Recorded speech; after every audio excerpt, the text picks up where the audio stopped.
on va peut-être commencer par un petit tour de table en donnant l'honneur à Stéphanie qui nous fait le plaisir d'être là. Ouais. Donc Stéphanie, qui es-tu? Alors, donc, je m'appelle Stéphanie. Sur Twitter, c'est Steffi29. Principalement développeuse front, parce que ça m'éclate, même si j'ai un peu fait de tout. Et actuellement, je suis là pour vous parler un peu de microbit, histoire d'embêter Thierry. Parce que je sais que c'est un fan et je me suis dit que c'était moi qui allais faire les démos microbit. Et en plus, ça fonctionne. Parfait. Voilà. Et puis, j'adore jouer avec des robots. Voilà. Merci. Pour moi. Je vous laisse continuer, messieurs. Ah bah oui, mais si tu dis pas qui. Philippe, honneur à l'ancêtre. Salopio. Donc moi, écoute, c'est Philippe. Mon handle sur Twitter, il est totalement imprononçable. Enfin, s'il l'est, en fait, on dit Kigorg, mais c'est 433G_org. Je suis quoi, moi? Je bosse chez GitLab et je fais attention à ce que mes clients soient contents. Et le reste du temps, j'adore coder, j'adore bidouiller. J'aime beaucoup l'IoT. Par contre, je suis incapable de souder quoi que ce soit. Je ne comprends rien en électronique ni en physique. Donc, j'aime bien utiliser des joujoux qui sont déjà tout montés et faciles à utiliser. Et si en plus, on peut les utiliser en JavaScript, c'est encore mieux. C'est idéal. C'est à peu près tout pour ce soir, en tout cas, ce qui me concerne. Donc, à Junior. À Junior. Ouais. Alors, comme c'est bon, ça.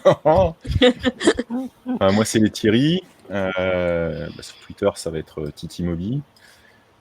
Je sais même plus ce qu'il y a sur mon contrat, mais je suis développeur depuis déjà pas mal d'années et je continue de l'être avec grand plaisir chez un éditeur logiciel.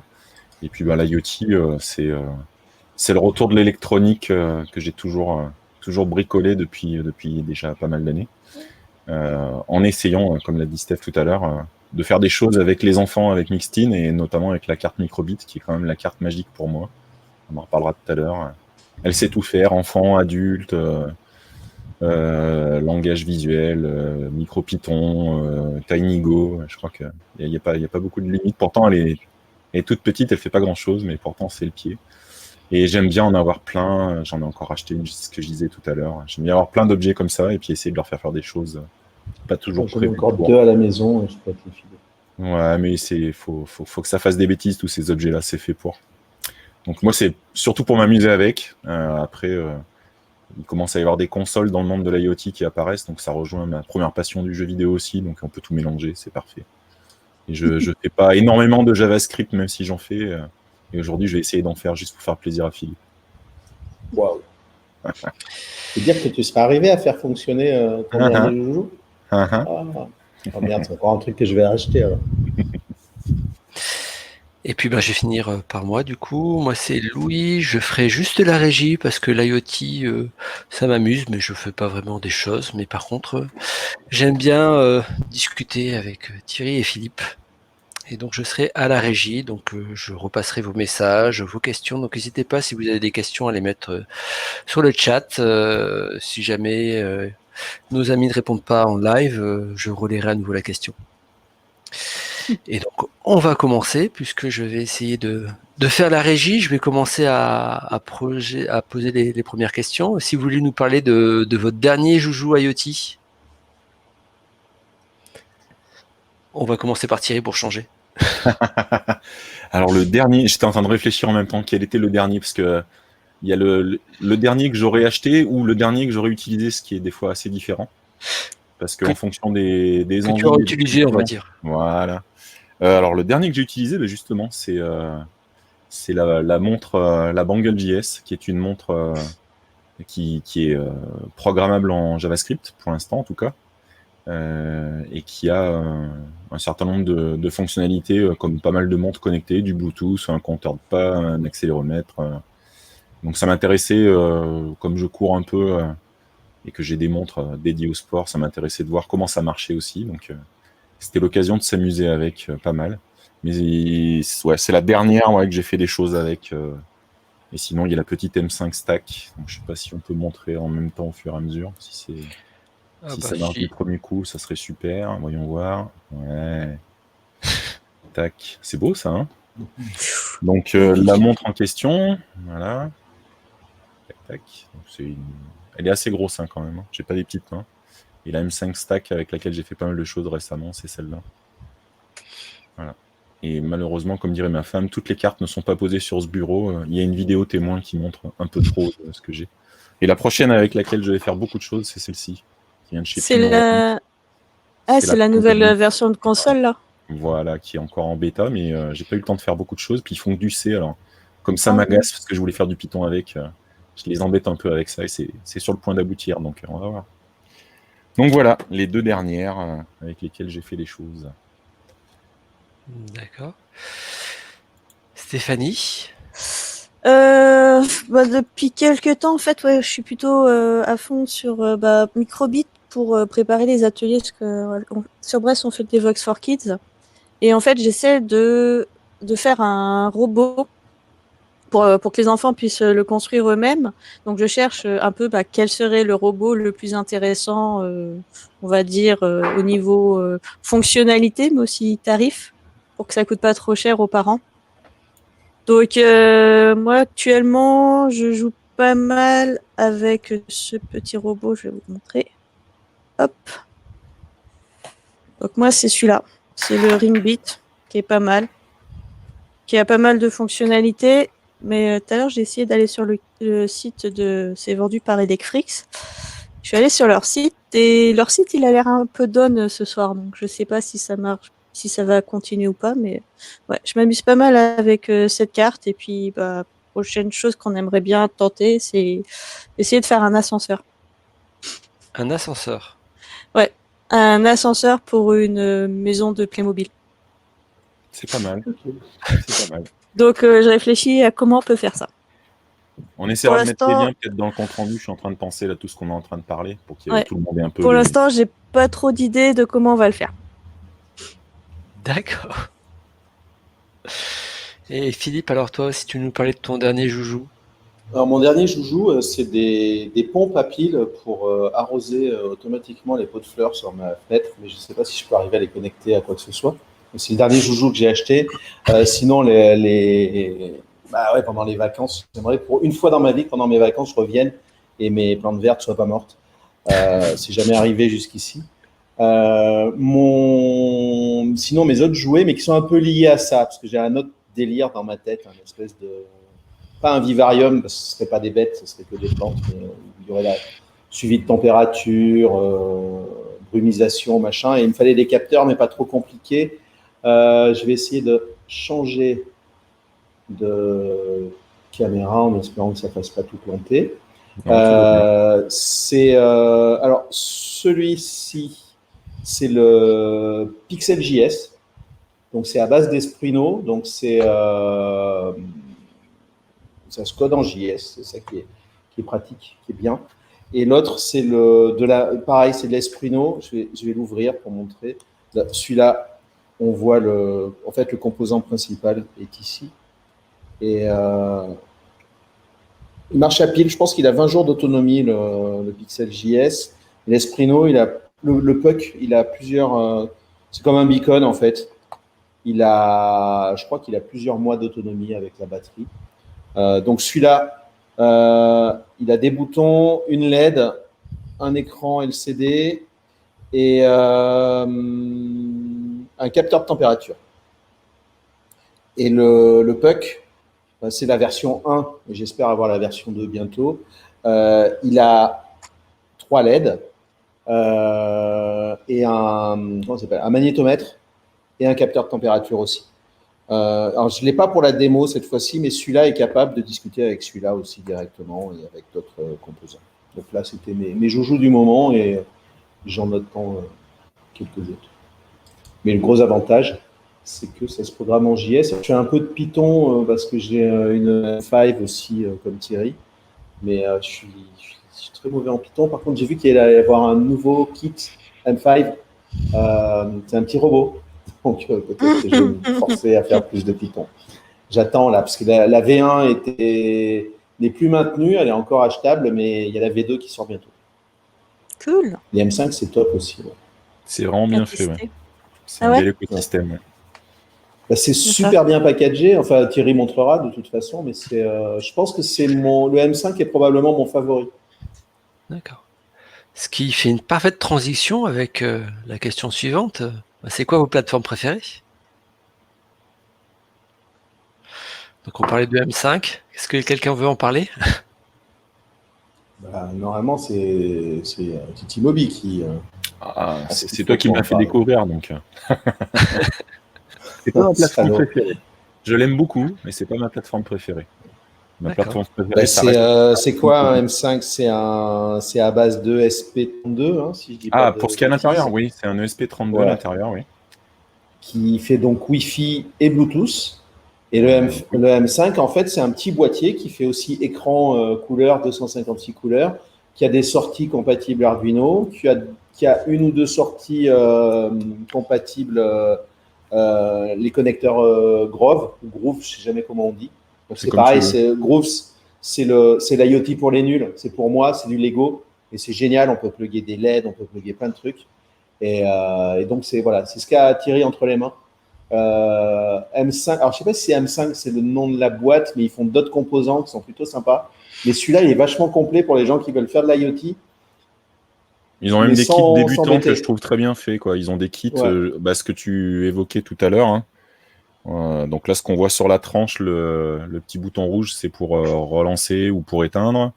On a un petit connecteur USB, et ici, c'est un connecteur Grove. Et ce modèle en a qu'un, mais il y en a un où il y en a deux. Et ça permet de connecter des capteurs ou des objets. Voilà. J'en ai un là. Donc là, celui-ci, je sais même pas ce que j'ai attrapé.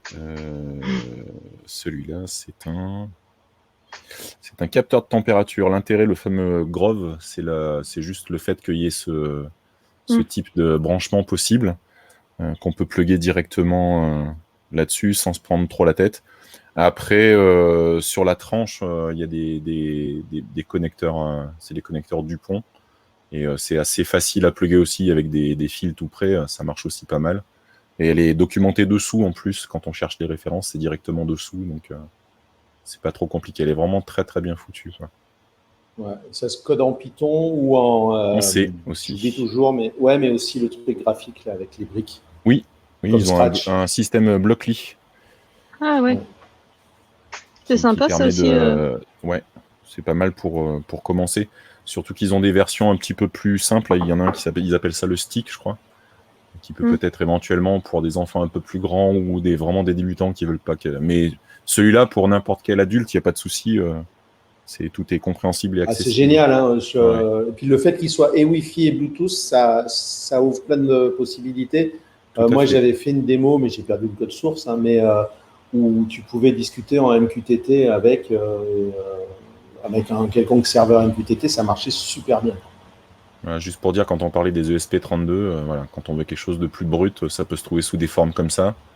On va retrouver là les broches qui sont derrière. C'est exactement le genre de broche Il a souffert qui celui-là. pourrait être utilisé avec des choses de ce type-là. Hein. Donc, on est dans le même univers et on peut progresser de l'un à l'autre. C'est ça qui est intéressant.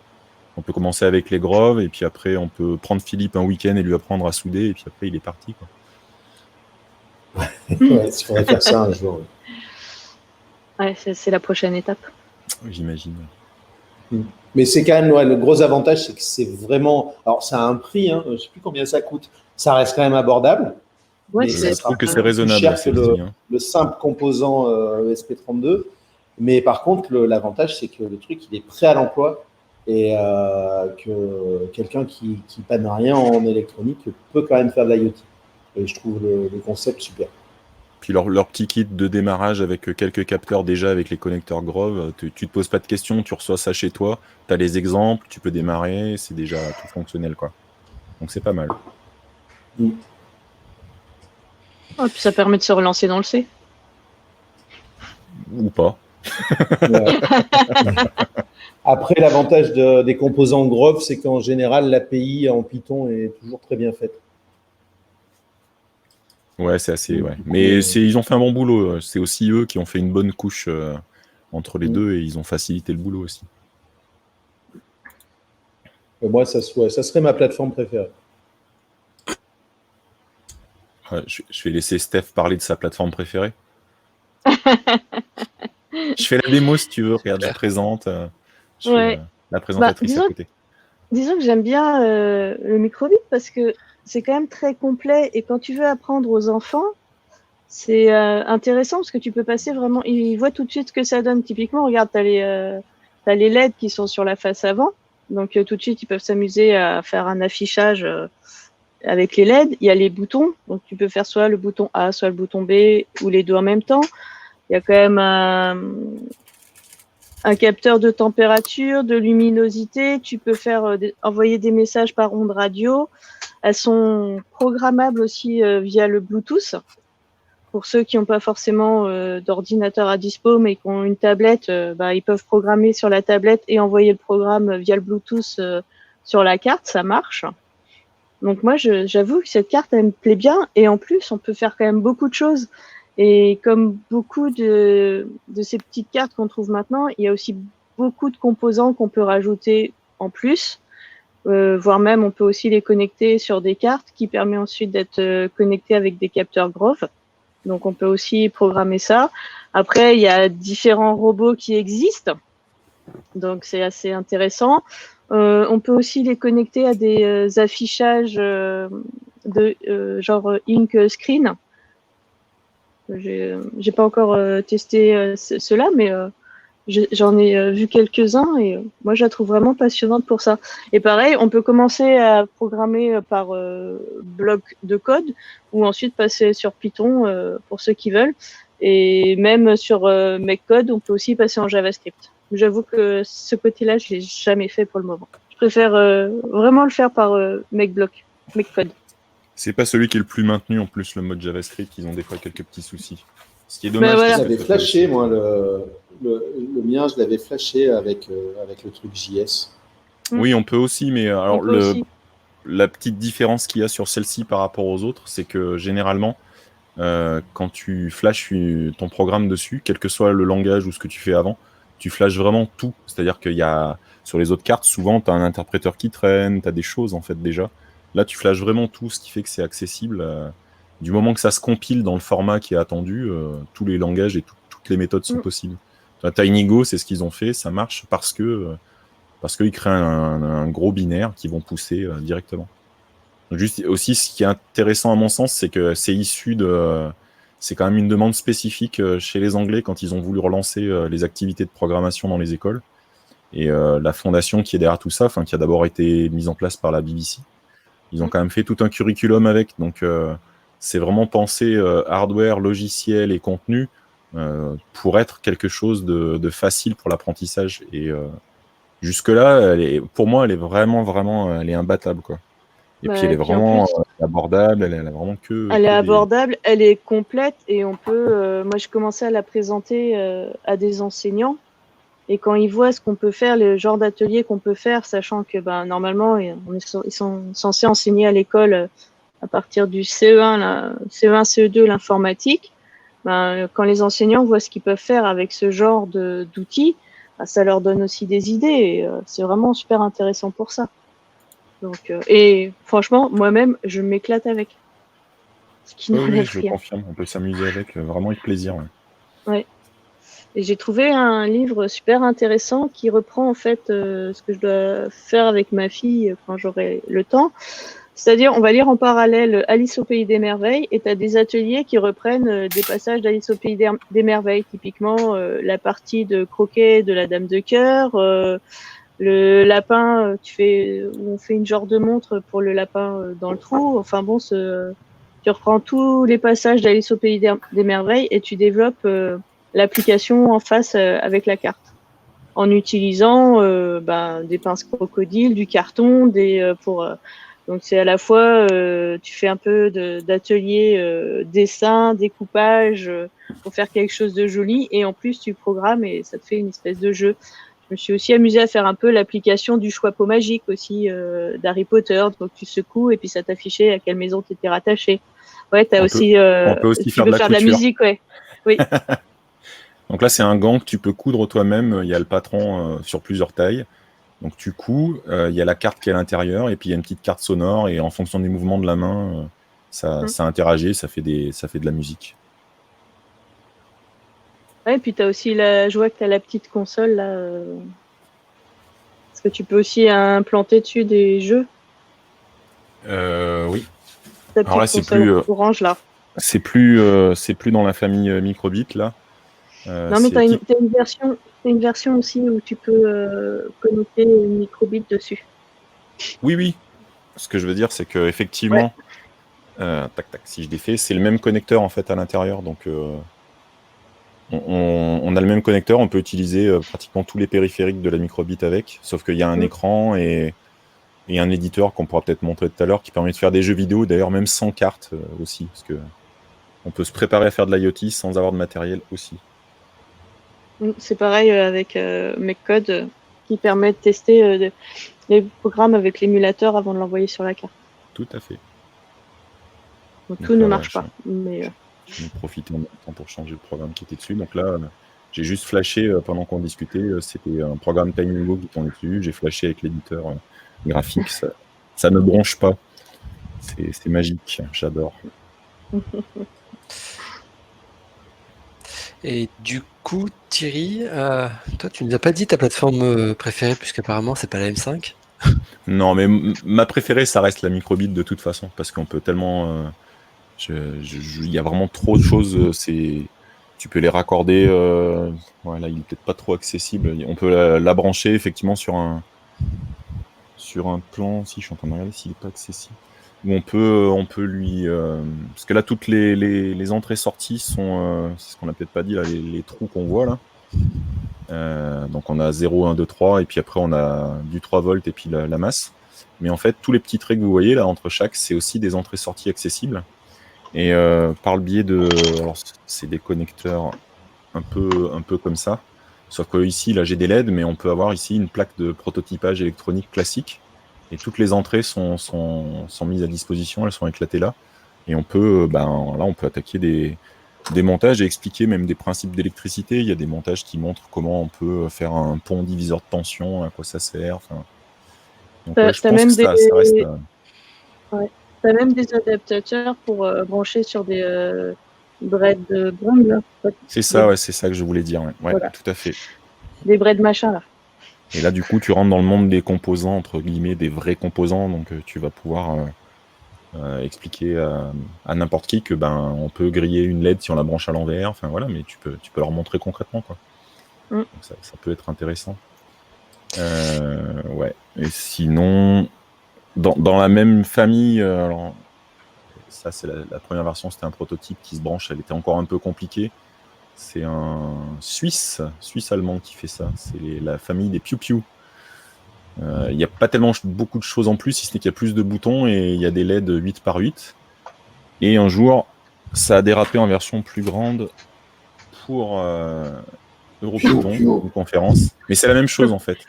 Même logiciel, même matériel. Et la personne qui est derrière veut vraiment faire un truc dans l'esprit de la microbit pour faire de l'enseignement le plus simple possible et que ça coûte pas cher. Donc il dérive ça et après il s'est mis à dériver des choses avec des écrans, avec des boutons pour faire un peu une console et on en arrive à des choses toujours dans la famille des Piu Piu. Hop. Donc là on arrive à quelque chose voilà, avec un écran. Si je vous le lance, hop, ça va être difficile de... Wow. Donc là, c'est un Space Invader, bien sûr, mais voilà. Donc il y a une vraie famille de produits qu'il a lancé aussi, pareil. Alors là, il n'y a pas de JS, je suis désolé, c'est un fanat de Python, c'est là où je l'ai rencontré, mais ouais, il y a de l'initiation à MicroPython aussi, et je pense bientôt l'utilisation aussi des outils de la famille MakeCode qui est utilisée sur les microbits. C'est un des plus beaux produits qu'ait pu faire Microsoft. Je sais, c'est bizarre de dire ça, mais et ils ont dérivé, il y a MakeCode pour les microbits et d'autres cartes, il y a Arcade MakeCode pour faire des jeux, il y a Maker MakeCode pour un certain nombre de cartes, d'autres cartes électroniques. Et ça reste du visuel ou du JavaScript, enfin du TypeScript pour être honnête, parce qu'il marque JavaScript mais c'est du TypeScript, ou du Python. Et je trouve qu'un même outil soit capable de faire tout ça, ça permet de faire des transitions pour éviter les typos, par exemple pour les plus jeunes, c'est vachement frustrant. Donc ça permet de... Ou EduBlock, j'avais promis que je citerais EduBlock. qui permet de faire de la programmation graphique ou en Python. Mais les blocs, en fait, contiennent tous les mots-clés et le texte qui aurait dû être tapé en Python. Et ça permet d'aborder tout Python, mais en évitant la typo, quoi, le côté, je me rappelle plus comment est la commande et tout. Pour les plus jeunes, c'est quand même pas mal. Donc ouais, je resterai sur la microbit pour ma plateforme préférée. On a parlé de pas mal de plateformes, mais il y avait une petite question un peu en dehors de l'AET strict, telle que je la lis, sur une alternative à Raspberry Pi, Raspberry, qui sont a priori pour certains trop chers. Si dans ce que vous avez vu, vous pouviez conseiller des choses ou pas. Alors en alternative à Raspberry, je conseillerais Raspberry. Parce qu'en fait, si on veut faire de l'IoT, l'IoT avec Raspberry n'est pas cher parce qu'il suffit de rester sur les Pi 0 en fait. Les Pi 0 avec la version W, la version wireless. On est les Pi 0, je sais pas, on doit pouvoir les trouver autour de 15 €, un truc comme ça, entre 15 et 20 suivant où on les achète. Et par contre, du coup, ouais, on peut aller beaucoup plus loin parce que là, on a un Linux complet derrière, donc on peut faire des choses plus avancées. Mais ce serait pas notre ami Emmanuel Feller qui pose la question? Bah, les mecs se cachent derrière des pseudos, on sait pas trop. Moyowi, ouais, ça marche. Ça ressemble, hein. Mais après, oui, il peut y avoir d'autres. Mais je trouve que la famille de tout ce qui est microcontrôleur, on est quand même allé relativement loin. Là, dans celle qui était sur les photos, il y en avait quand même un certain nombre où, enfin, il y en a sous le capot. On peut vraiment faire des choses. Il y a certains chips là qui commencent à tourner à des 120, 160 MHz, ça commence à balancer, quoi. Je sais pas ce que je pourrais montrer. Bah, le fait qu'il y ait des consoles, hein, c'est. Ah ouais, on y va grave. Mais il y avait un kit Grove Pi là qui m'avait soudé justement sur un Pi 0 qui marchait bien. Oui, après. Par contre, les kits Grove sont un peu chers. Par contre, ça, c'est clair. Et du coup, avant de continuer, ça fait penser à une autre question. Pour quelqu'un qui commencerait sur l'IoT, vous lui conseillerez quoi? Ça peut aller des livres de Stéphanie à d'autres choses encore, quoi. Si c'est un bras cassé, le M5, c'est top. Ça dépend déjà si c'est un adulte ou un enfant aussi. Ouais. Et de ses centres d'intérêt. Et de ses Ça centres dépend d'intérêt. s'il a déjà des connaissances pour le côté développement ou pas. Mais moi, imaginons pour un enfant et puis pour un adulte après qui a des connaissances, un enfant qui n'a pas de connaissances. Un enfant qui n'a pas de connaissances, franchement, moi j'enverrais sur Microbit parce qu'il va pouvoir s'éclater tout de suite. Et vraiment, j'ai fait le test avec plusieurs enfants dont mon neveu qui est plutôt en mode je sais, bah, en 2-3 minutes, il a écouté tout de suite ce que je disais et après il a cherché, il a farfouillé, il a passé des heures à jouer avec, quoi. D'ailleurs, c'était son cadeau de Noël. le niveau le plus simple, je suis d'accord, hein, pour démarrer, à part la microbit, y a pas, enfin, c'est un peu imbattable, je pense, là. Parce qu'on a vraiment tout de suite l'interaction, les boutons, les LED, un environnement de développement graphique, enfin, c'est pas prise de tête. Sinon, moi j'aime bien les produits de chez Adafruit aussi. Ouais. Là, c'est la Circuit Playground qui est peut-être un peu plus complexe. Donc peut-être pour un peu moins jeune, mais à l'arrivée, on a aussi la possibilité d'utiliser les entrées-sorties avec des pinces croco. Elle est vraiment bien foutue, quoi. Et puis il y a un écosystème. ESP32 et une séance d'Evox for Kids. Bah écoute, là-dedans, il y a un ESP32. Je pense qu'on peut faire des choses avec des enfants sans problème avec la M5 aussi.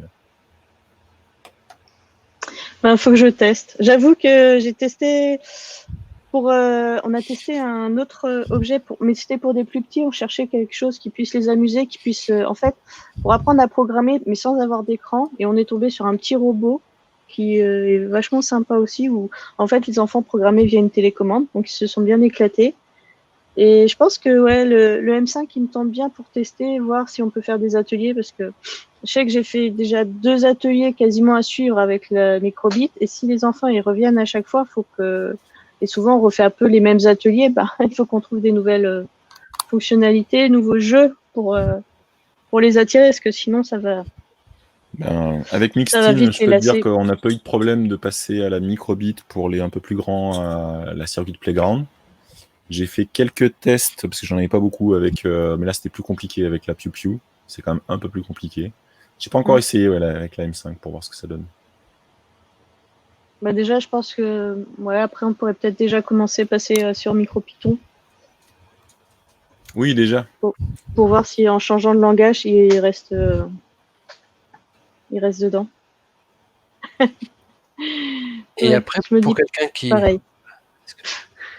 Il y a toujours de la place. C'est l'avantage de l'IoT. Il y a quand même un gros avantage, c'est que même si l'armoire est pleine, il n'y a pas besoin de beaucoup de place pour en glisser une de plus. Bah, ces petites cartes, elles sont bien pour ça. Ouais. Mais c'est un peu gênant quand tu passes ton temps à les transformer en robots. Ouais, tu prends plus de place, ouais. Je te confirme. Voilà, Ça j'ai prend 2 du temps. cartes Arduino, c'est monté sur des robots. J'ai 3 robots MechBlock, plus les robots. Oh, puis après, tu peux te retrouver avec des trucs vachement gros aussi. Ça peut vite prendre de la place. Ah, j'ai pas testé celui-là. Donc là, c'est pareil, hein, c'est à l'intérieur. Hmm. Tac, tac. Donc il y a la petite carte qui est là, hein, c'est une carte de chez Adafruit. À l'intérieur des anneaux, j'ai pas rechargé la batterie, je pourrais pas vous montrer, mais c'est des anneaux de LED et puis ils sont programmés pour changer de couleur, pour un certain nombre de choses. Et ça, c'est pour attirer du monde dans un salon, par exemple, à la Japan Expo, pour pas la citer, quand on était sur le salon, sur la partie Geek Touch. C'était bien parce que ça attirait du monde et tu pouvais parler choses plus sérieuses tout de suite derrière, quoi. Mais tu pouvais aussi leur faire un peu programmer dans ça. ce style Ouais. pour le Brestcamp. J'avais fait un t-shirt qui clignotait, qui jouait la marche impériale et Mario. Bien vu, bien vu. Ouais, après, il faut des trucs qui marchent, il faut des hymnes. Voilà.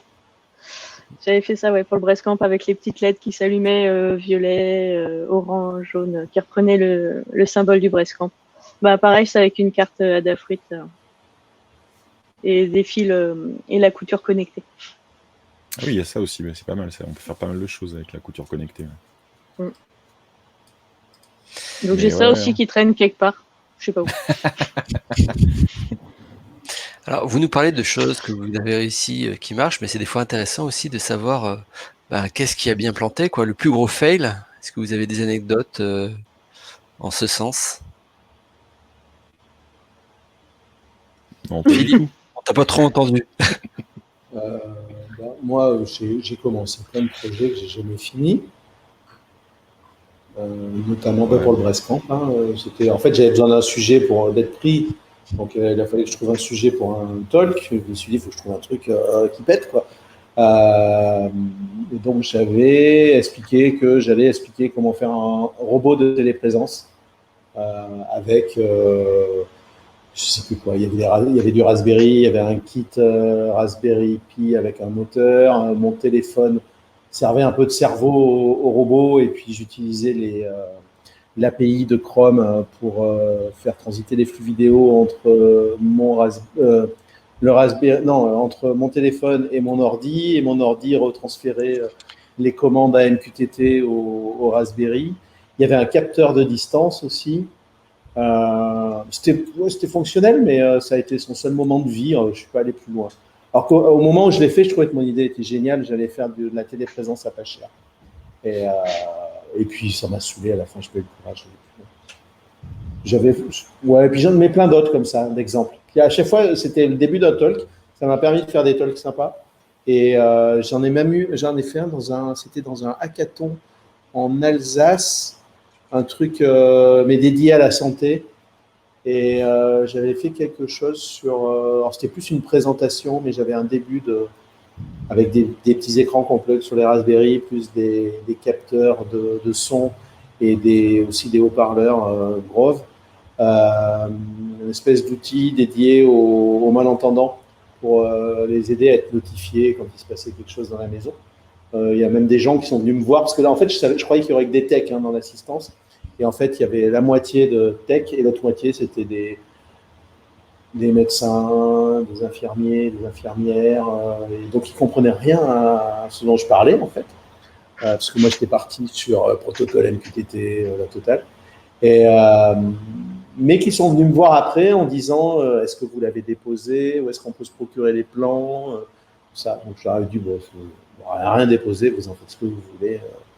Et a priori, ça m'avait plu, mais pareil, c'est un truc que j'ai jamais amené plus loin, on va dire. Et puis pendant longtemps, ma plateforme préférée, c'était comment ça s'appelait, cette boule là qu'on pouvait piloter. Sphéro. Sphéro. Voilà, c'était la Sphéro. Alors j'ai eu son grand frère après, mais qui allait trop vite, donc je l'ai jamais utilisé. Mais la Sphéro, ça a été, c'est ce qui m'a. Je crois que ça a été mes premiers talks ou IoT, c'est en utilisant la Sphéro et probablement la première fois sur scène à Devox avec Laurent Huet du Brestcamp, où on avait fait un peu, on partait du ce qu'il y avait de plus simple en microprocesseur jusqu'à la Sphéro qu'on faisait avancer à distance sur scène. Mais que des trucs qui servent à rien. Mais on s'est bien amusé. Et petite anecdote, puis après je relaisse la parole, c'est quand on a fait ce talk on a préparé ce talk avec Laurent, qui alors lui sait souder, connaît les protocoles, fait du C, tout ça. On testait nos jouets à distance. Lui, il était à Rennes et moi à Lyon. Et à distance, on arrivait à faire discuter nos jouets. Et arrivé à Devox, alors heureusement, on passait dans le dernier jour, plus rien ne marchait. Donc on a passé tout Devox, hormis pour notre talk, dans la salle speaker, à essayer de tout régler. D'ailleurs, un petit merci à David Gageot qui nous a quand même trouvé la solution pourquoi à un moment donné certains messages ne passaient plus, en creusant dans ses anciennes, on va dire, compétences en C qui remontaient à je ne sais combien d'années. Et les speakers se sont plaints pendant 3 jours que leur Wi-Fi ne marchait pas. Et en fait, avec Laurent, on avait notre propre routeur Wi-Fi et je pense qu'il y a eu collision, il y a un truc. Parce que quand même, ça marchait pas dès qu'on le mettait en marche, quoi. Donc, nous, ça s'est super bien passé. Mais je pense qu'on a bien fait chier les speakers avec notre montage. Et on les a embêtés, parce que tu avais la salle speaker, où les mecs sont tous à essayer de se concentrer, réviser leur talk. Pour certains, faire leur talk. Parce que, Non, ça arrive jamais, ça. Non. Ça arrive jamais. Je n'aimerais personne. Mais il était là. Et nous, on faisait nos jouets faisaient du bruit aussi, tu vois. Ils roulaient sur la table, ils buzzaient, machin. Et on les a vraiment fait chier. Mais personne ne nous a mis dehors, donc ça, c'était plutôt cool. Donc, je crois que c'est un de mes moments préférés, on va dire, dans les choses que j'ai faites en IoT, c'était la préparation avec Laurent en salle speaker. Et les crises de fou rire, en fait. Tu m'étonnes. Qu'est-ce que j'ai fait ? Si, Brestcamp, ouais, j'ai eu un gros fail, justement, qui m'a permis de faire un autre truc au Brestcamp. J'ai eu un gros fail à la première édition de Snowcamp. C'était l'année où il faisait si froid dans les locaux de la fac, c'était l'horreur. Et j'avais été trop ambitieux sur ce que je voulais faire pour un workshop. Mais en fait, il te laissait qu'1 heure et demie, je crois, ou 1 heure. Et moi, le but, c'était de faire passer des commandes à des gens via SSH à mon Raspberry qui pilotait un drone. Je dois me dire que je crois qu'il n'a jamais décollé. Et ça m'a rendu dingue. Et du coup, je l'ai refait au Brestcamp, mais j'y suis arrivé. Et j'avais changé plein de trucs, quoi. Parce qu'en plus, j'avais un ordinateur qui me servait de serveur central pour que tout le monde ouvre des sessions. Il fallait que personne ait installé quoi que ce soit, en fait. Donc, ils avaient tous des sessions SSH dans un navigateur. Et plus jamais je le referai. Mais à la fin, quand même, tout le monde a pu passer des commandes pour faire décoller le drone, le faire se promener et le faire se réatterrir. Je ne comprends pas que ça ait marché d'ailleurs. Mais... Et pareil, toujours, ça ne sert à rien. Mais c'est rigolo. Bon. Stéphanie, alors, c'est quoi pour toi ton pire fail ? Alors, j'avais fait un talk, on va dire, pour préparer la vraie version que je devais faire à Riviera Dev. Donc, en fait, j'avais construit un petit robot avec Arduino que je pilotais via téléphone en utilisant Ionic, via le Bluetooth. Donc, juste avant de faire la session Finish Dev pour roder le truc, déjà, ça marchait pas 5 minutes avant. Et j'ai réussi à faire vite fait un truc qui a à peu près fonctionné. Mais on va dire le surlendemain, quand j'ai essayé de retester, la carte ne voulait plus rien entendre. En fait, c'était le module Bluetooth qui m'avait lâché. qui avait commencé à me lâcher juste avant le talk. Le talk avait réussi à bien se passer. Donc, il a fallu que je reconstruise tout un robot pour Riviera Dev. Et j'ai eu de la chance. À Riviera Dev, ça s'est super bien passé. Les gens étaient super contents. La salle était pleine, ils étaient obligés de refuser du monde. Donc déjà, je laisse imaginer la pression que tu peux ressentir, parce que sachant que 2 jours avant, tu es encore en train de finir, de bien tout préparer, d'être sûr que ta démo va bien se passer, que ça va pas fail. Et puis je fais un peu comme Philippe. Après, je dis je continuerai plus tard, parce qu'à ce moment-là, en fait, le téléphone servait de télécommande, donc il manquait, sachant que dessus il y avait le capteur de distance, le suiveur de ligne, il y avait tout, mais j'avais pas poussé plus loin la programmation. Donc peut-être qu'un jour je ressortirai ça des placards pour voir avec la nouvelle version d'Ionic ce que ça pourrait donner. Après, je pense que l'application au niveau Arduino, elle fonctionne toujours, ça, il n'y a pas de souci.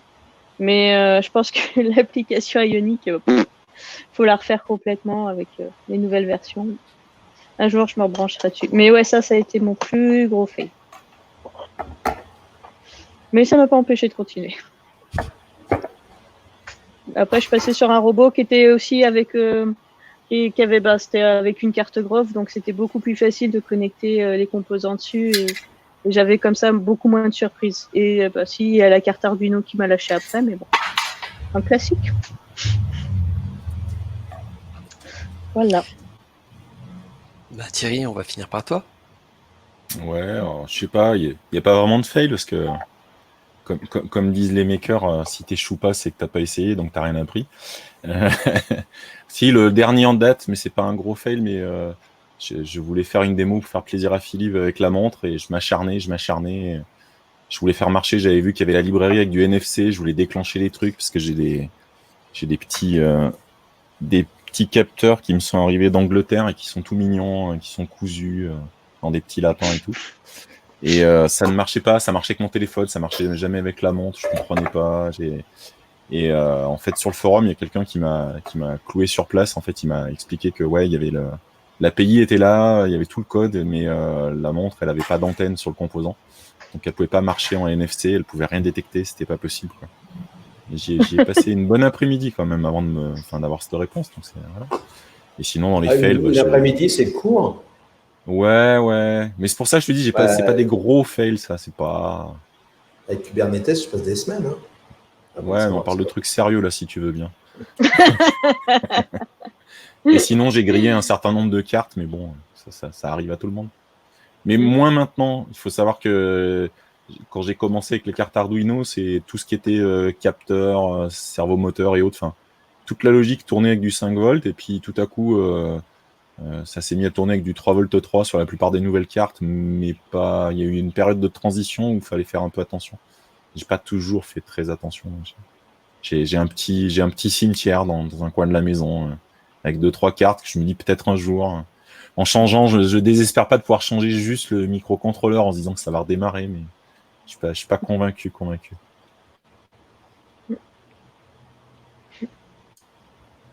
J'essaie de voir, je vois qu'il y a des questions, je ne vois pas il y a un emoji, je vois pas ce que c'est. Non, il dit coucou.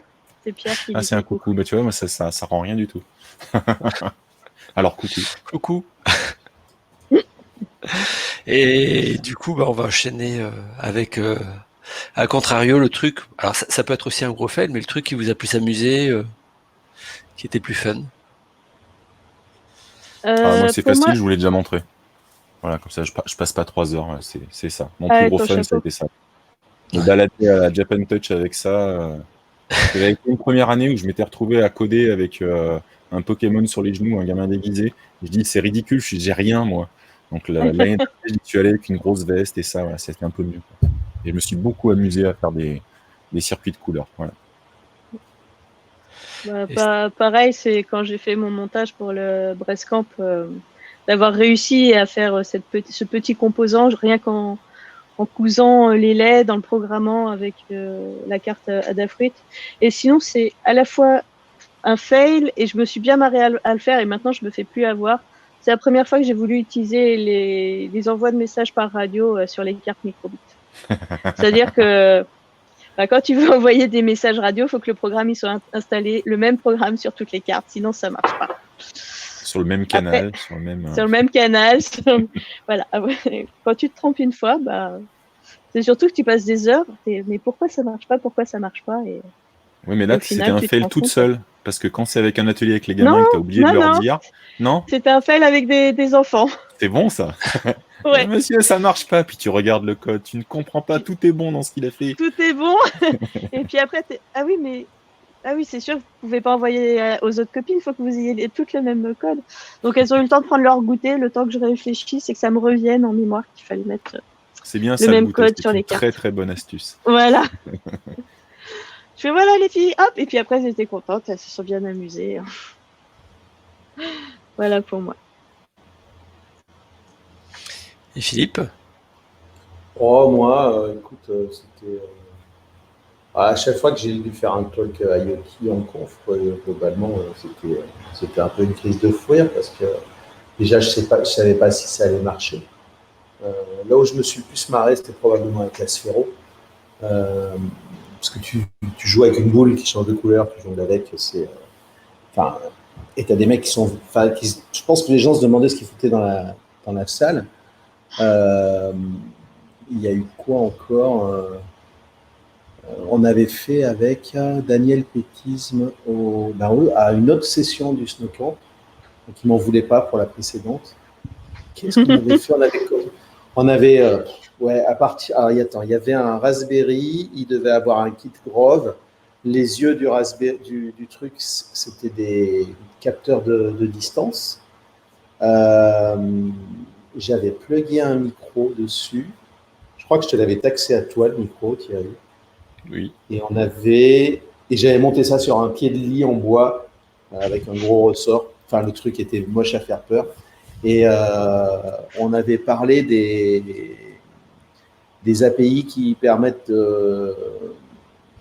liées au langage, qui permettent de parler à une machine et puis de faire de la reconnaissance de ce que tu as dit en fait. Et on avait testé plusieurs frameworks. On a dû faire celui d'IBM, celui de Microsoft et un autre. Et le robot était juste un prétexte. Il répondait même à un moment, mais je sais pas si ça a marché. On avait amené une espèce d'enceinte pour le faire répondre, mais je suis pas sûr que ce soit allé au bout. Et là, c'était... Ouais, on n'a pas été super bon, je pense. Le robot était moche. C'était pas un robot, c'était un tronc avec des yeux. Mais ouais, on s'est bien rigolé. Bon, après, c'est pareil aussi. Tu remontes les cartes et tout ça, et puis t'as rien qui marche. Des petits moments de solitude. Toujours avoir un téléphone qui serve de routeur Wi-Fi, en fait. C'est mieux. Et du coup, est-ce que vous auriez des démos à montrer qui ne soient pas des gros fails et qui soient fun? Moi, ça sera pas fun, ça peut être du fail par contre. Mais... Bon, ça peut être fail et fun aussi. Voilà. Qui se sent de se lancer sur une Moi, j'ai petite cru démo? apercevoir des trucs avec des LED et tout. Moi, j'adore les LED. Il n'y a jamais trop de LED. Attends, par contre, ça fait aussi de la musique, donc faut Waouh. que je mette la caméra. D'abord la Bretagne. Alors, hop, donc on va mettre en route. Par contre, vous n'entendrez pas la musique parce que c'est mon micro de... Si, vous on l'entendez? l'entend. Ouais. Ah bah voilà. Ça Donc, ressemble un petit peu au début de ce que je chantais tout à l'heure. Ah, Pas mais du tout. Tu t'arrêtes pas tout de du suite. Donc voilà. Hop. Vous avez une première. Et puis, on va lancer la deuxième. Alors, est-ce que ça va marcher? Je ne sais plus quel bouton c'est celui-là. Hop là, voilà. Tu Ça va vite, pilotes hein, ton mais- robot à partir d'une microbit aussi. Ouais, D'accord. Excellent. par onde radio. Bon, et par les boutons. Je l'ai pas fait la partie où je... Comment? J'aurais pu faire aussi en penchant et en relevant la carte, mais je l'ai pas fait. Je voulais aller vite. Je préparais ça tout à l'heure, ouais, en 10 minutes, presque. Donc là, c'est une petite démo avec 2 microbits, plus l'arbre de Noël, c'était quoi? En fait, c'est la carte de Fortronix qui s'appelle Music Box. Et dessus, c'est une microbit qui est branchée avec un petit, ce qu'ils appellent les blinks, avec des blinks en fait. Tu as différents composants. T'as donc l'arbre de Noël. À un moment, tu avais aussi le Père Noël. Et la carte, elle peut faire de la musique et après commander les LED. D'accord.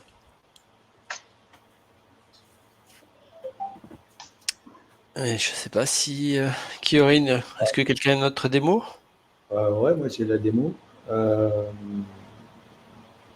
J'en ai deux en fait. Alors attends, je vais partager mon écran share screen. J'espère que ça va pas tout péter.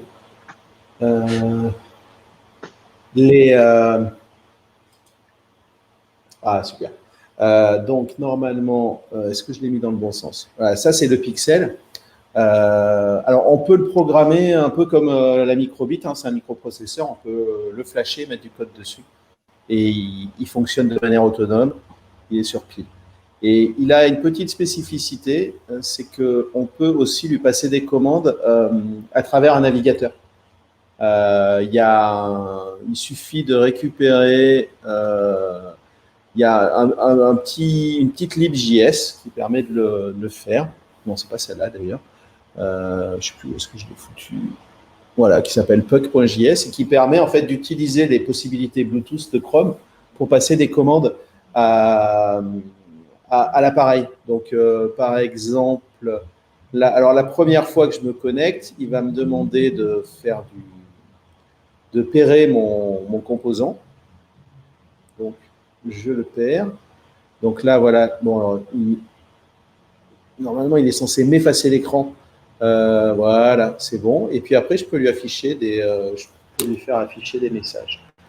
Vous avez sur le navigateur, ça vous montre à quoi ressemble le code en fait. Donc, GDG Lyon et je passe la commande et il m'affiche GDG Lyon et je peux lui rajouter, une autre phrase. Hop.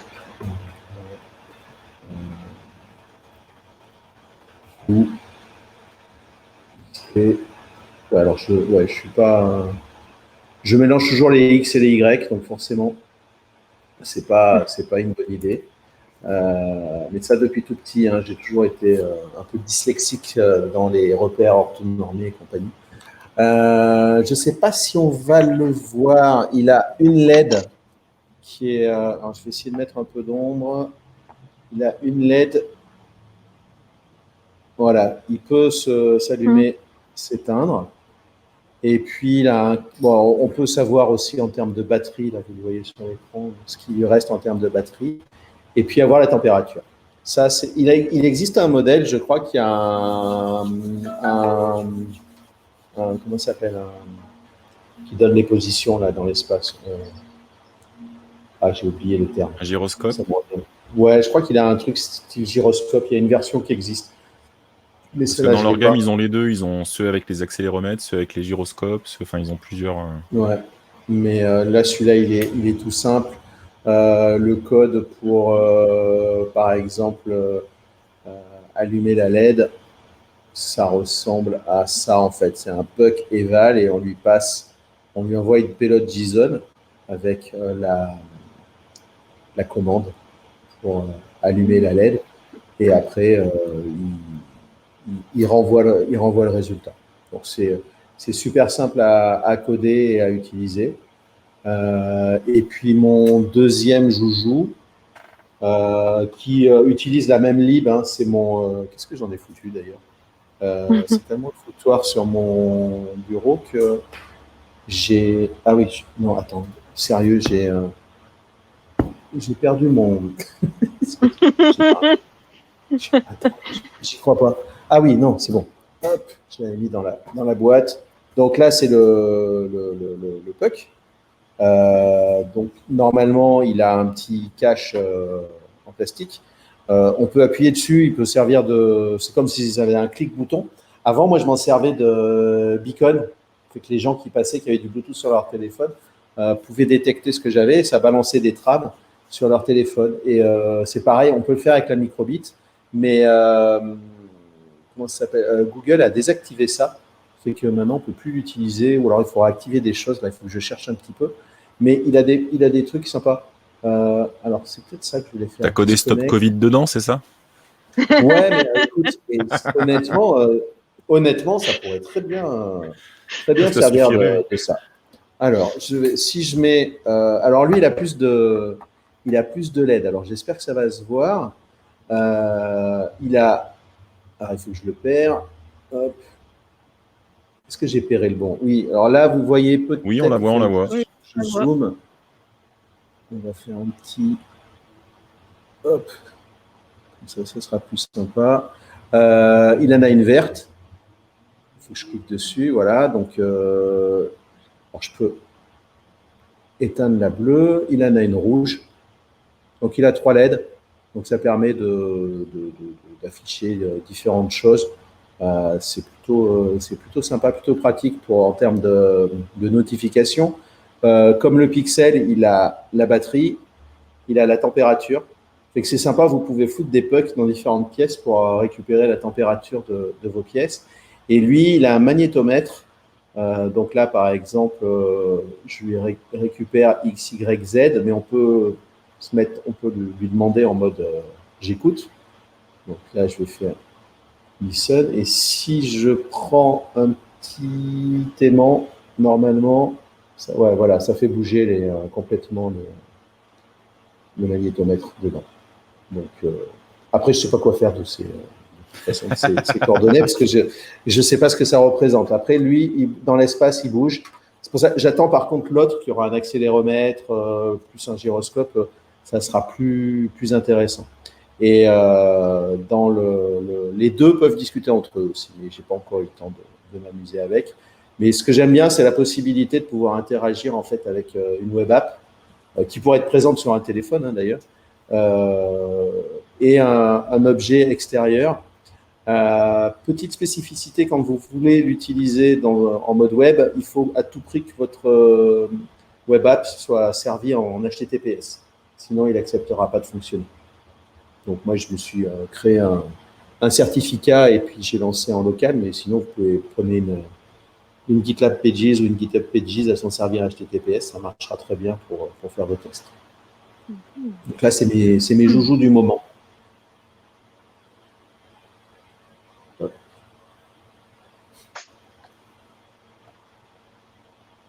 On aperçoit déjà deux même. Voilà, tac. Je vais vous montrer déjà, pour faire la suite dans la famille de ce que Philippe vient de montrer. Alors, je pense que le texte, il est ici, on arrive à le voir à peu près. Si, donc, tu vois, là, le accéléromètre. Voilà.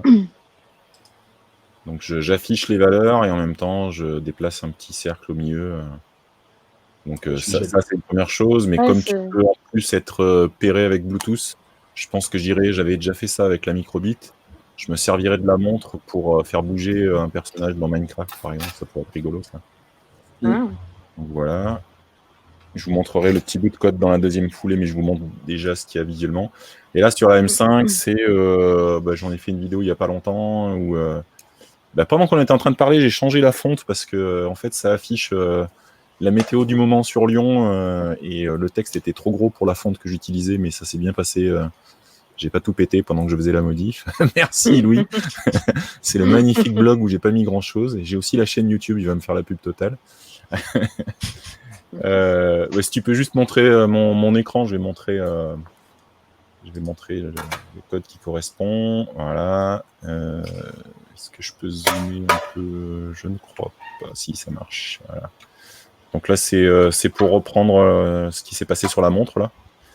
Donc ça ressemble à ce que Philippe a caché derrière, je pense, pour ce qu'il a fait avec le puck. Au niveau code, ouais, ça ressemble énormément. C'est le genre de code. Donc il y a l'objet qui représente la montre, la bangle, qui possède un certain nombre de fonctions.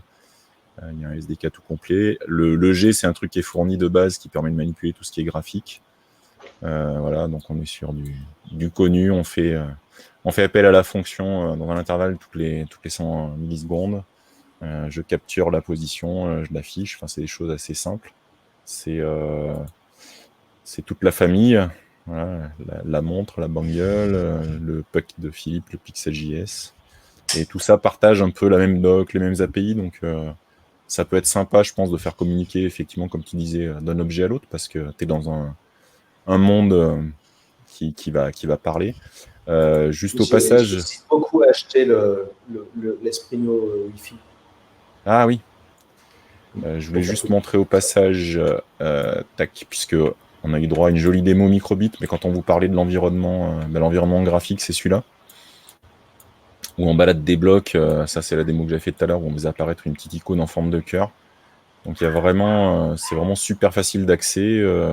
Les premiers instants, tu vas avoir tous les gamins qui vont s'amuser à afficher toutes les icônes possibles et imaginables, puisqu'il suffit d'aller chercher les autres ici.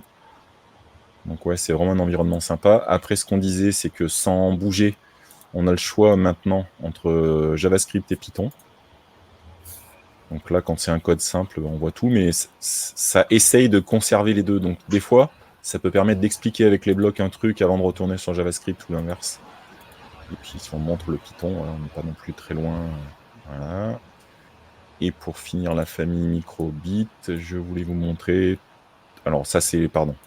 Ça, c'est la M5, c'est le code qui correspond... Ah, je ne peux pas zoomer dans Visual Studio, à moins que tu connaisses une manip, Philippe. Je ne crois pas qu'il y ait de raccourci direct. Ctrl-Shift+. Tout à fait. Ctrl-Shift+. Alors moi, c'est pas Shift, voilà.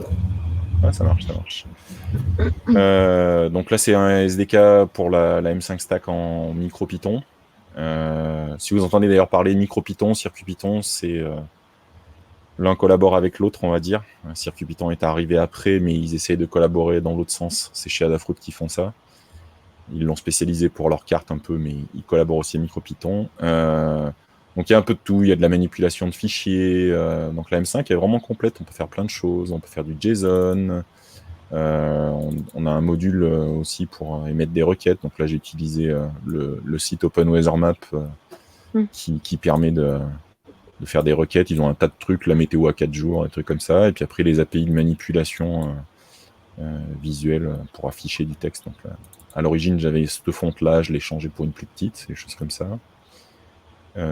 Et le dernier que j'avais... c'était juste la LED qui clignotait tout à l'heure sur la microbit. Je l'avais fait avec MicroPython, TinyGo. C'est voilà, le dernier langage que j'essaie de voir. Ils ont fait une version de Go qui marche en embarqué, qui marche plutôt bien. Et voilà, tu peux balancer sur la microbit alors. Pardon ? Et que tu balances sur la microbit. Tout à fait. Alors, je peux pas partager les deux en même temps, mais... Non, mais c'est intéressant. Voilà, je fouille dans mes tiroirs pour retrouver la mienne. Et si tu veux voir même... Parce qu'il y a plusieurs cartes qui sont utilisables et tu peux faire du WebAssembly aussi. Ils font du microcontrôleur et du WebAssembly. Et donc, la famille des cartes... Ah oui, quand même, tout ça. Ouais. Après, ils ont beaucoup décliné les cartes de chez Adafruit qui sont quand même souvent basées en fait à l'arrivée sur... Il y a 2 microcontrôleurs dans toute la gamme, donc c'est plus simple. Ouais, mais je regardais plus, t'as donc les Adafruit, mais t'as aussi Arduino. Ouais, tu as les Arduino, donc moi j'avais fait un atelier avec des Arduino Nano que j'ai grillé. Tiens, elle fait partie de celles que j'ai grillées sans comprendre. Celle-ci, j'ai pas compris. Elle ne répond plus.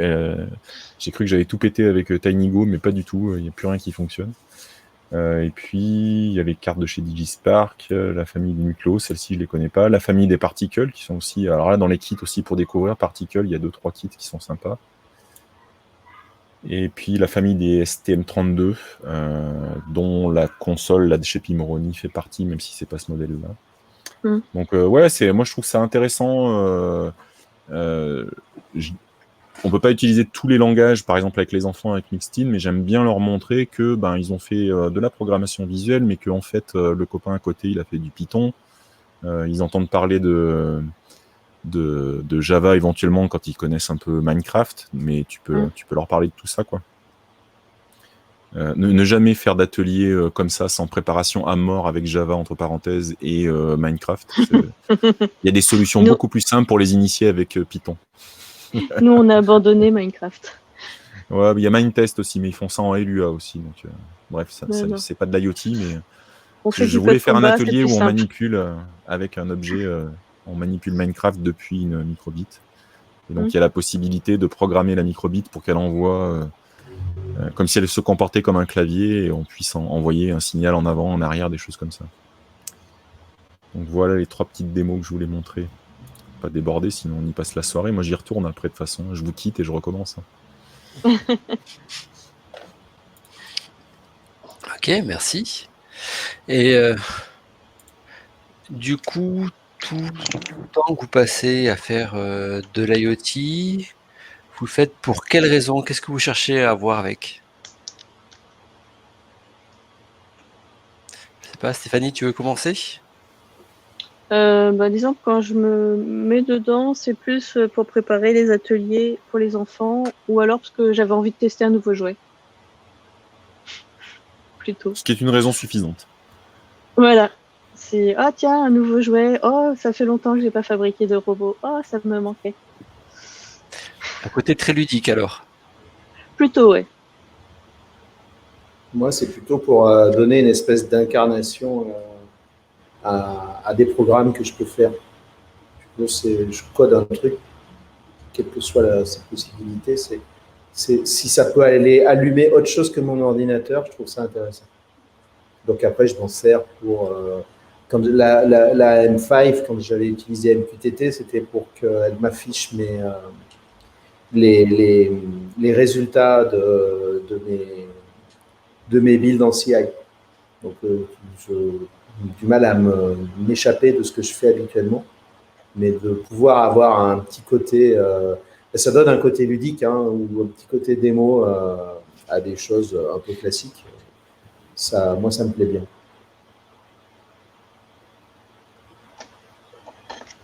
Peut-être qu'un jour, j'aurai l'idée d'un vrai projet. Je sais pas s'il y a besoin d'un vrai projet en fait. Non, je suis pas sûr.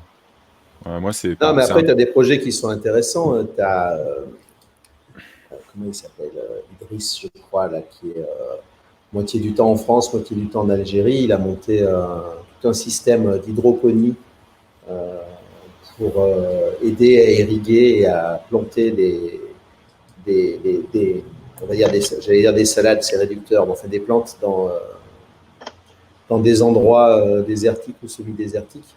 Et il fait ça tout à base d'Arduino.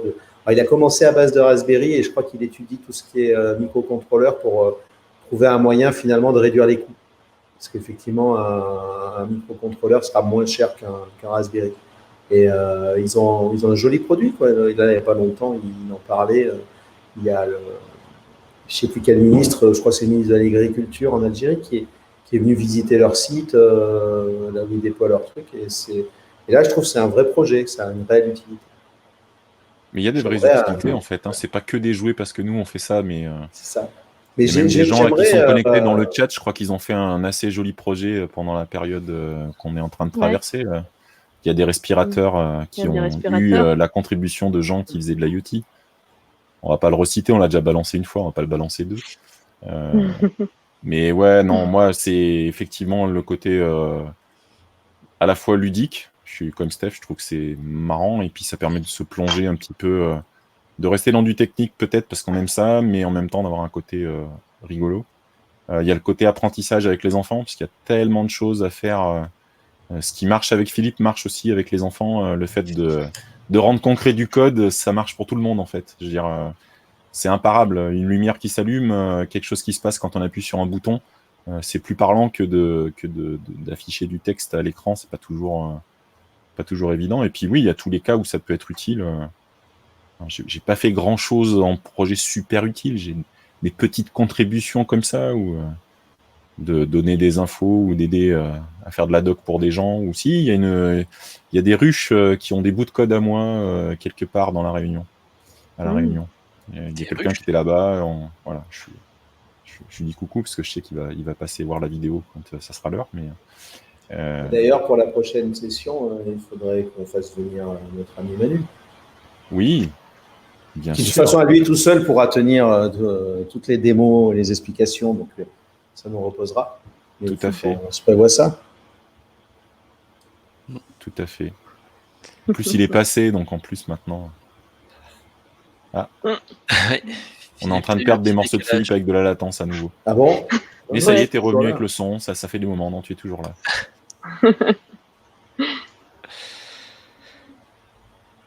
Et du Mais en plus, il accepte en direct. Bon, Ouais, ben, c'est Ouais. fait. Allez, Bravo.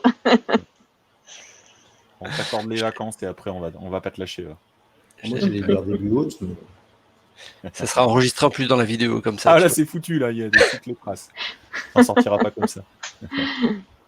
On pourra présenter des projets sérieux, par exemple. Ou pas. Ou pas. Et justement, à propos de projets sérieux ou pas, ça serait quoi vos prochaines envies, vos prochains achats en termes d'IoT ou de plateforme? Ah, moi j'ai vu un truc génial. Putain, comment ça s'appelle? Alors c'est déjà tout fait, t'as rien à faire, mais il y a des. Ah, il faut que je retrouve ça. Je crois que c'est un Français à la base qui a fait ça, mais il est aux États-Unis et c'est un bracelet. À une époque, les gars avaient fait plein de trucs à base de t-shirts, je crois, à base de cette technologie, ils avaient fait des t-shirts, mais je crois que ça n'a pas marché. Et là, c'est un bracelet qui réagit au son et te donne, en fait,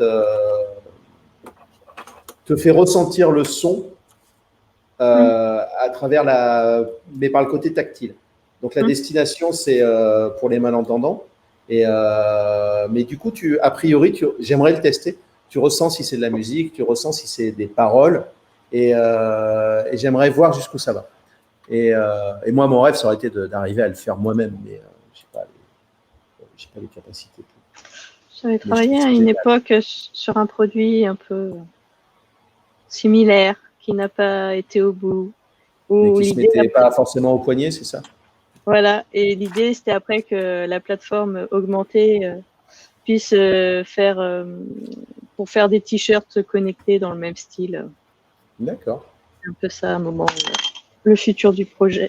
Ce qui aurait pu être un des futurs du projet. Oh mon Dieu, j'ai travaillé dans l'IoT sérieux. Bravo. Ouais, mais ça c'est pas terminé comme prévu. Mon prochain projet, moi, il est déjà à l'écran. C'est pas de l'IoT, mais quelque part, c'est une des raisons qui m'a ramené. L'IoT, c'était un accident. C'était le passage par l'électronique. Moi, mes premiers ordinateurs, parce que ça date un petit peu, c'était les ordinateurs qui marchaient avec des processeurs Z80 et j'ai toujours voulu savoir comment ça marchait. Donc j'en ai acheté, j'ai commencé à faire des choses qui font briller des LED avec un timer, des choses comme ça. Et là, j'ai trouvé, ça existe depuis un moment, des kits où en fait on monte un ordinateur vraiment avec un Z80 et on peut le programmer en basique déjà pour faire des choses, même si c'est avec un terminal. Donc voilà, c'est le prochain projet. Et là, il n'y a pas de connecteur Grove, il va falloir sortir le fer à souder là. Ça va pas se passer comme ça. Donc c'est le prochain gros projet. Moi, mon prochain projet, c'est maintenant que j'ai fait beaucoup de robots qui roulent, j'aimerais bien faire des robots qui marchent. Ah ouais. Waouh. Ouais. J'ai pas encore. Et là, attends, il est en train de retrouver un truc qu'il avait derrière un bouquin. J'ai pas encore osé. Et puis après, tout le monde a vu ces derniers temps, il y a aussi le petit drone qui vole à base de microbits. Ouais, celui-là, il fait bien envie aussi. Ouais. Ils ont fait un drone qui vole à base de microbits. Ouais. Et il y en a un qui va sortir aussi à base de, pas du M5, mais son petit frère là. Le M-Stick là. Le M-Stick, ouais. Mais c'est vrai que quand j'ai vu les packaging, là, ouais. Les démos des M5, tout ça, ça me tente bien aussi pour. Puis il y a toujours cette histoire de comment on va faire pour l'ascenseur. Écoute, je pense qu'on va échanger parce que je trouve ça trop rigolo. D'abord, tu as dit Lego. Donc, à partir du moment où tu as dit Lego, tu n'avais pas fini la phrase que j'étais intéressé. Donc, je suis curieux de savoir. En fait, on ne sait pas trop. On cherche un système qui puisse. Tu appuies sur le bouton, ça fait monter. C'est pour. Parce que mon conjoint a prévu de fabriquer une nouvelle maison Playmobil dans une armoire pour que ça traîne plus partout, les Playmobil. Mais sur plusieurs étages. Donc, on cherche un système pour faire un ascenseur pour monter différents étages, voire même jusqu'à un sous-sol pour mettre les voitures. Voilà. La classe. Il y en a un qui construit et moi je réfléchis à comment on pourrait faire quelle serait la solution. Ou si jamais on fait en programmation, que ce soit le plus simplement pour que ce soit pas trop compliqué à maintenir si ça pète. Excellent. Donc voilà. Donc je cherche comment on va faire. Pour l'instant, j'ai pas d'idée. D'accord. Bon, faut déjà acheter plein de Lego, mais t'en as peut-être déjà quelques-uns. Ouais, ou alors on pensait se baser sur du Lego technique ou du mécano, on sait pas trop encore. On a une proposition pour l'ascenseur. Je m'en doutais. Je te contacte. Manu, je t'envoie un message, pas de souci.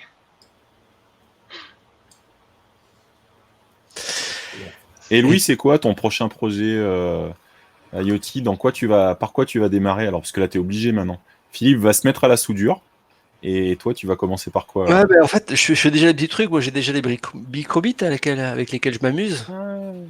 Monsieur dit, j'y touche pas, mais en fait, si, tu vois. Mais c'est des petits trucs, c'est pas cette ampleur-là, quoi. Et alors? Oh. Est-ce que tu t'amuses avec? Ouais, mais du coup, tu vois, d'entendre qu'avec du microbit, tu pourras avoir un robot qui vole, ça. J'ai cherché par contre tout de suite, en même temps que tu le disais sur Internet, j'ai pas trouvé le lien. On sera sympa, on peut passer. Ouais. Aérobit. Voilà. On me l'a partagé en me disant, tu connais. Voilà. Mais ça a l'air, ça peut être sympa. Il y a même des kits qui existent pour, en fait, pour la carte, tu l'adaptes aux voitures MakeBlock, du moins au robot MakeBlock. D'accord.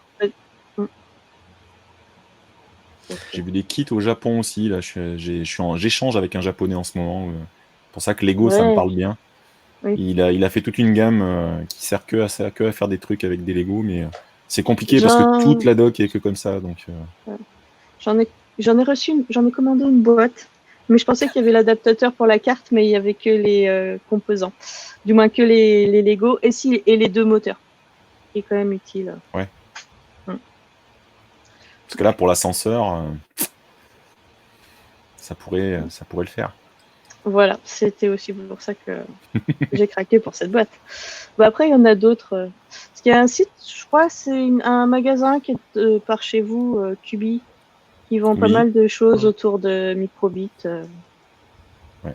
D'ailleurs, c'est chez eux que j'achète mes cartes. D'accord. Je préfère acheter chez eux que sur Amazon, j'avoue. Et il n'y a rien dans ta Ils région? sont sympas en plus. Je suis chez eux une fois. Non, il y a là-dessus, non, il y a rien. On commence à trouver un peu de littérature autour des cartes microbits, mais les cartes en elles-mêmes, on les trouve pas. Donc c'est beaucoup Internet. Et j'avoue que moi j'ai découvert ce site-là, vu le tarif des boîtes de 10, c'est super intéressant. Ouais, mais peut-être qu'on va échanger des emails après. Je te proposerai peut-être des choses encore plus intéressantes, je crois.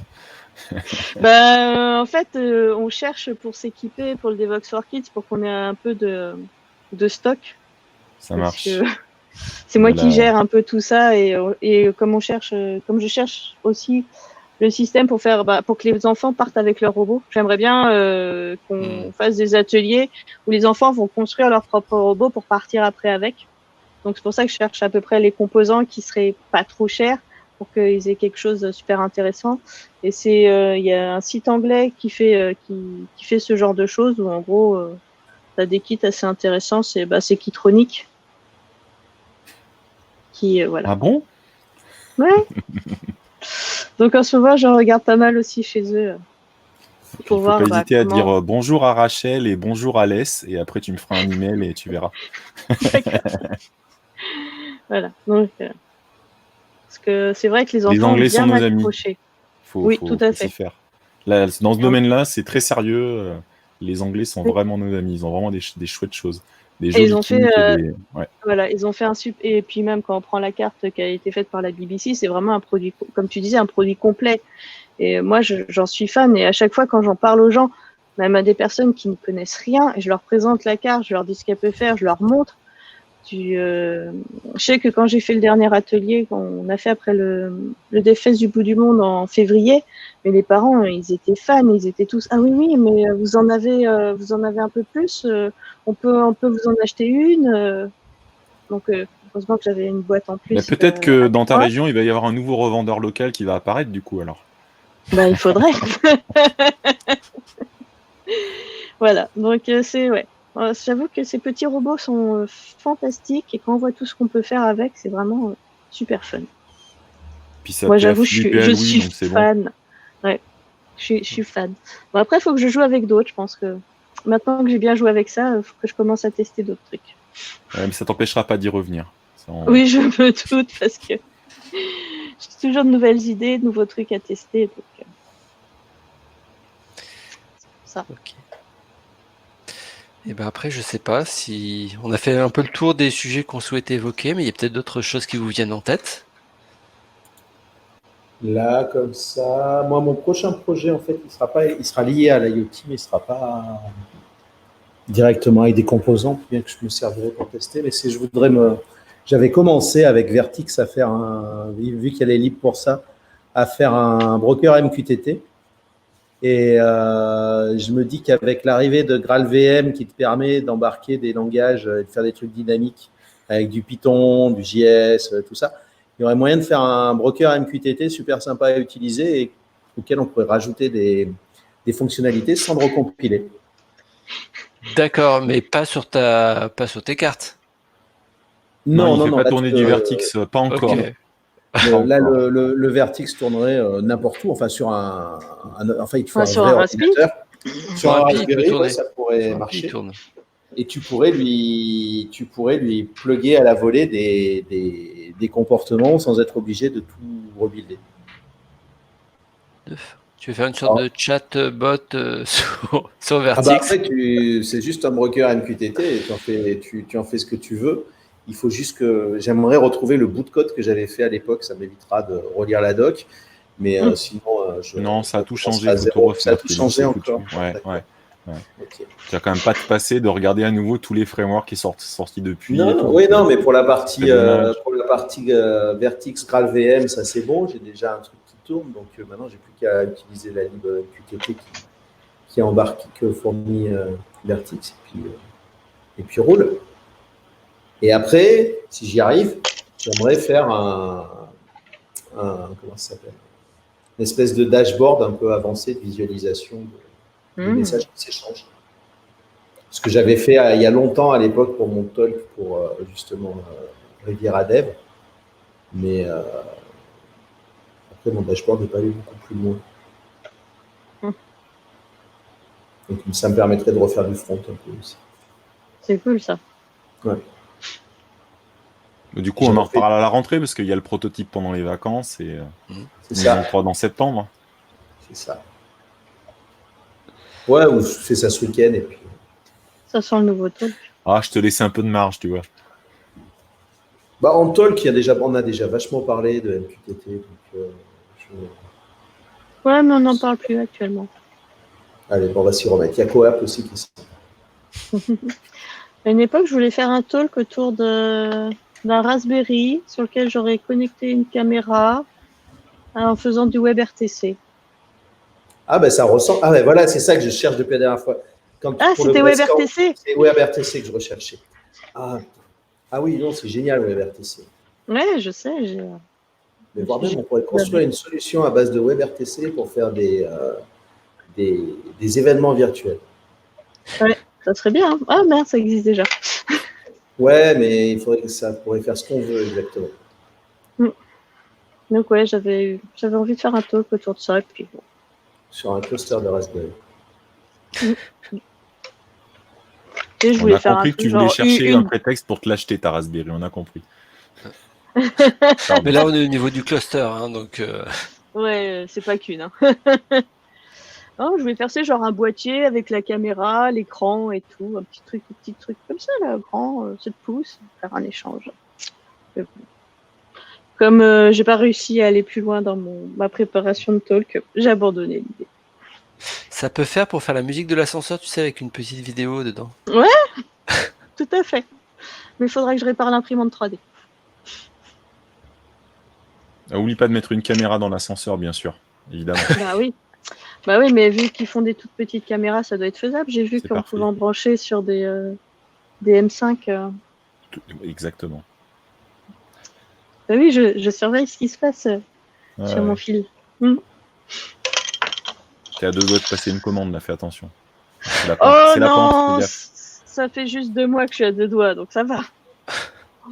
En gros, depuis que Philippe en a reparlé, j'ai été voir. Donc voilà.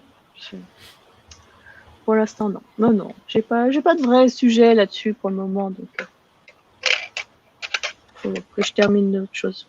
Et je pense qu'après, moi, une fois que j'aurai avancé sur l'histoire du MQTT, si on pourrait faire un truc, c'est packager des gateways avec des Raspberry, justement. Je pense qu'on peut en faire. Des clusters de gateway avec un serveur central sur lequel il y aurait une API.